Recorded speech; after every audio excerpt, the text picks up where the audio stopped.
पश्चिम बंगाल से लेकर तमिलनाडु तक वोटर लिस्ट वेरिफिकेशन यानी एसआईआर स्पेशल इंटेंसिव रिवीजन को लेकर देशव्यापी घमासान जारी है। जहां बिहार में ये प्रक्रिया बिना विवाद के पूरी हुई, वहीं अन्य राज्यों में विरोध, डर और आत्महत्याओं की खबरें सामने आ रही हैं। मुख्यमंत्री ममता बनर्जी, राहुल गांधी और एम.के. स्टालिन तीनों अब इस प्रक्रिया के खिलाफ खुलकर मैदान में हैं। टीएमसी ने बंगाल में 8 आत्महत्याओं का आरोप लगाया है, जबकि मतुआ समुदाय भूख हड़ताल पर बैठ गया है। वहीं केरल और तमिलनाडु की सरकारें एसआईआर के खिलाफ सुप्रीम कोर्ट का दरवाजा खटखटा रही हैं। पश्चिम बंगाल की मुख्यमंत्री ममता बनर्जी ने एसआईआर के विरोध में 4 नवंबर को कोलकाता में भव्य विरोध मार्च निकाला। उनके साथ अभिषेक बैनर्जी और पार्टी के हजारों कार्यकर्ता मौजूद रहे। ममता ने कहा कि एसआईआर को राजनीतिक हथियार की तरह इस्तेमाल किया जा रहा है ताकि 2026 चुनाव से पहले वोटर लिस्ट में गड़बड़ी की जा सके। उन्होंने ये भी स्पष्ट किया कि जैसे हर उर्दू बोलने वाला पाकिस्तानी नहीं होता, वैसे ही हर बांग्ला भाषी बांग्लादेशी नहीं है। तृणमूल कांग्रेस यानी टीएमसी का दावा है कि एसआईआर के डर से बंगाल में 8 आत्महत्याएं हो चुकी हैं। दक्षिण 24 परगना के सफीकुल गाजी ने पहचान पत्र न होने के डर से खुदकुशी कर ली, ये भी टीएमसी का दावा है। वहीं टीएमसी सांसद ममता बाला ठाकुर के नेतृत्व में मतुआ समुदाय के एक गुट ने ठाकुर नगर में अनिश्चितकालीन भूख हड़ताल शुरू कर दी है। उनकी मांग है कि बांग्लादेश से आए सभी शरणार्थियों को बिना शर्त नागरिकता दी जाए।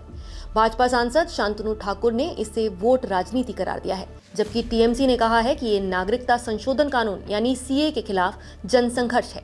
और जैसा कि आपने कल देखा कि इसी एसआईआर के खिलाफ राहुल गांधी ने भी अपना हाइड्रोजन बॉम्ब निकाल लिया है। राहुल गांधी ने सितंबर में 31 मिनट का प्रेजेंटेशन और फिर हाल ही में 1 घंटा 20 मिनट लंबी प्रेस कॉन्फ्रेंस कर आरोप लगाया कि एसआईआर नहीं, ऑपरेशन सरकार चोरी है।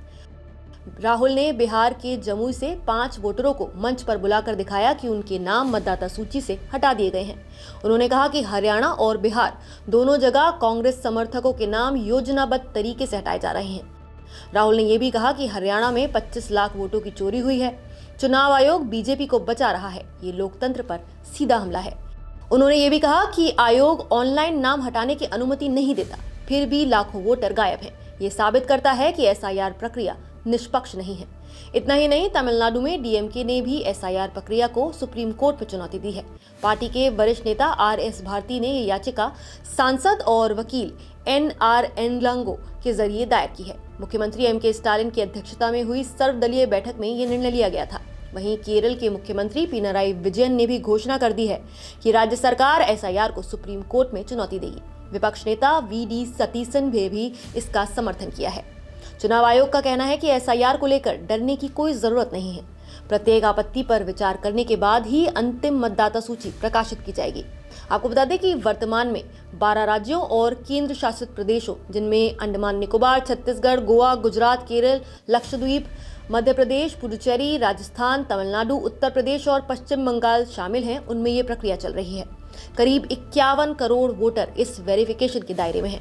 ये भी जान लेना चाहिए आपको कि 1951 से 2004 तक एसआईआर का काम पूरा हुआ है, लेकिन पिछले 21 साल से ठप था। अब 2025 में जब इसे दोबारा शुरू किया गया है, तो विपक्षी दलों का कहना है कि इसे नागरिकता और पहचान से जोड़कर लोगों में भय फैलाया जा रहा है।